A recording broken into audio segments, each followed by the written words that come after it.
Ուրեմն այսօր Սերժ Սարգսյանի պրոտեժեն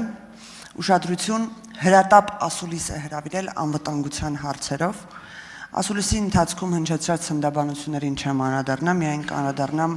այս հատվածին, որտեղ մեր նորալուկ ռազմական փորձագետը Google քարտեզների միջոցով ցուցադրում է Գեղարքունիքում սահմանային իրավիճակը,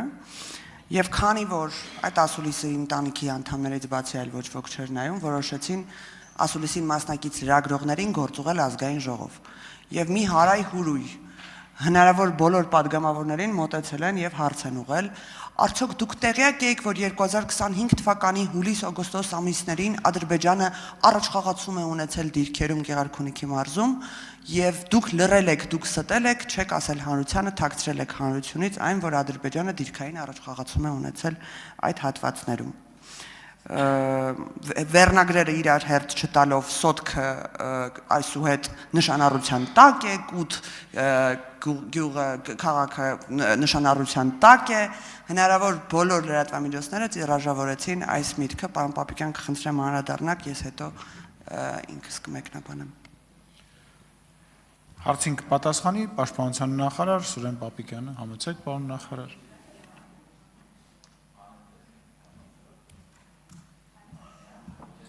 Շնորհակալ եմ հարցի համար,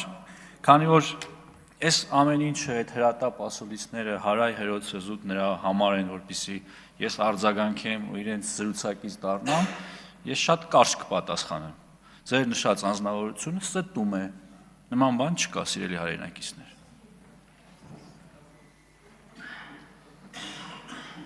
Արձագանք։ Պարոն Պապիկյան, դա ակնհայտ էր, որովհետև սույն անձը մոլերանդ պայքար է մղում խաղաղության դեմ, դեռևս 2025 թվականի օգոստոսի 8-ի կնքված համաձայնագրից հետո, խաղաղության պայմանագրի նախաստորագրումից հետո, մի քանի օր անց հայտարարություն էր տարածել, որ 100,000 ադրբեջանցի պետական մասշտաբով ստանում են վկայականներ Արևմտյան Ադրբեջան վերնագրով, բայց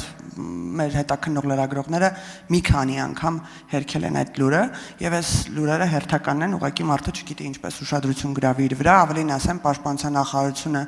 եթե դեռ չի արձագանքել այս լուրին, կան նաեւ այլ լրագրողներ, որոնք արդեն հերքել են այս միտքը, բայց մի առաջարկ ունեմ այս կոնտեքստում, քանի որ հիբրիդային հարձակումները եւ խաղաղության դեմ ուղղված նյուանսները շատանալու են այս ընթացքում նախընտրական փուլում, ես կարծում եմ, որ մենք պետք է օրենսդրական մեխանիզմով արգելենք լիազորված մարմնից հետո, եթե օրինակ լիազորված մարմինը հայտարարում է, որ նման բան տեղի չի ունեցել, այդ լուրերը տիրաժավորելը եւ պատասխանատվության ենթարկենք լրատվամիջոցներին, օրինակ, որոնք որ շարունակում են այդ լուրերը տարածել։ Շնորհակալ եմ, կարող ենք համատեղ աշխատել դրա շուրջ, մենք դեմ չենք։ Ներողություն։ Պարոն, հետո կլսենք ձեր հարցը, կլինի անջատեք, հետո կլսենք, խոստանում եմ լսեմ։ Շարունակեք, պարոն Պապիկյան։ Ներողություն եմ խնդրում, սիրելի հայրենակիցներ, ես համաձայն եմ падգամավորի առաջարկի հետ, բայց առիթից օգտվելով արձագանքը օգտագործեմ մեկ այլ падգամավորի բացացված հարցին, քանի որ սա այսօրվա ձեր ներկայացրածը ու այսօր ազգային ժողովում հնչեցվածը մեկ բանի մասին են։ Հայաստանի Հանրապետությունում կան կուսակցություններ, ձևավորվում են նրանց արբանյակներ, որոնք մի բանի մասին են՝ սարսափ տարածելու, իրավիճակը ապոկալիպտիկ ներկայացնելու, կարճ ներկայացնեմ, իրենք մահվան, պատերազմի եւ ապատեղեկատվության ընդհանրական կուսակցություն են։ Կապ չունի անունը ինչ կլինի այս կուսակցության, կամ ցլի տեսք կունենան, փղի տեսք կունենան, իրական չի։ Այս բոլորը մեկ նպատակ ունեն՝ խաթարել Հայաստանի Հանրապետության խաղաղության հասնելու ճանապարհը։ Ուրիշ անելիք չունեն, խանգարելու, միակ անելիք այս մարդկանց մեզ խանգարելն է։ Եվ ըստ այդմ ուզում եմ հնչեցնեմ տիկնոջ բարձրաձայնած հարցի պատասխանը։ Ուրեմն քանի որ իրենք ուզում են անընդհատ խոսվի մահվան մասին, ու քանի որ դա կապվում է զինվորի հետ, դա ավելի ցավագին է ընդունում մեր հասարակությունը, նրանք առիթը բաց չեն թողնում, սա կրկին անգամ բարձրաձայնելու, ցավեցնելու։ 2025 թվականին ծառայության հետ կապված 6 մահվան դեպք է արձանագրվել, որից մեկը կայծակնահարության, մեկը հոսանքահարման, երկուսը ինքնասպանության, երկուսը առողջական խնդիրներով։ 2025 թվականի հունվարի 1-ից մինչև դեկտեմբերի 31-ն ընկած ժամանակահատվածում մահացել է 30 զինծառայող։ Խոսքը ժամկետայինների մասին չի, այս 30-ը իդեպ։ Այլևս ժամկետայինների մասին չի։ Մարդկանց մասին է, ովքեր տարիքային տարբեր խմբերում են։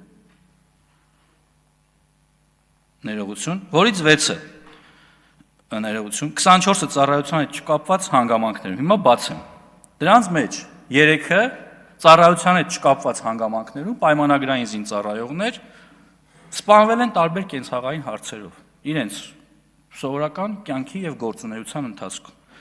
Մեկը ինքնասպանություն է գործել, մեկը ինքնասպանություն հասցնելու հետ կապված առնչվող հարց է, 8-ը հիվանդության պատճառով, 8-ը ճանապարհատրանսպորտային պատահարների պատճառով, 3-ը դժբախտ պատահար։ Հիմա այս ամենը գումարում են իրար, այդ 30 դեպքը ներկայացնում են, որ ամբողջ օրը բանակում ավտոմատ առաջ ժամկետային զինծառայողները իրար կոտորում են, կամ իրար նվաստացնում են, որ ինքնասպանել են։ Մենք չենք հերքում, որ բանակում կան խնդիրներ։ Մենք չենք հերքում, որ բանակում կան ոչ կանոնադրային հարաբերություններ։ Մենք դրա մասին ինքներս ենք բարձրաձայնում։ Բայց այս կերպ փորձել անընդհատ ահաբեկել ու ցավեցնել մեր հասարակությանը, սա նորից եմ ասում, մի բանի մասին է։ Այս բոլոր հավաքական խմբերը, նորից եմ ասում, նաև արտախորհրդարանական նոր ձևավորվող նորելուկ կուսակցությունները, նրանք բոլորը մահվան եւ պատերազմի կուսակցության ներկայացուցիչներ են, սիրելի հայրենակիցներ։ Շնորհակալ եմ։ Հավանիչ տեսանյութը եւ բաժանորդագրվիչ նորությունները բաց չթողնելու համար